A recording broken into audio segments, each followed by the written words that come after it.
bilir. Sürpriz.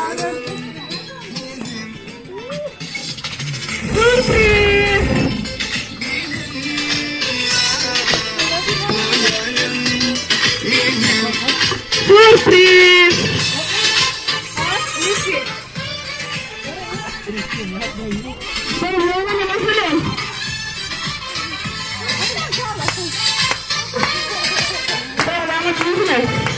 Percebendo a elevada,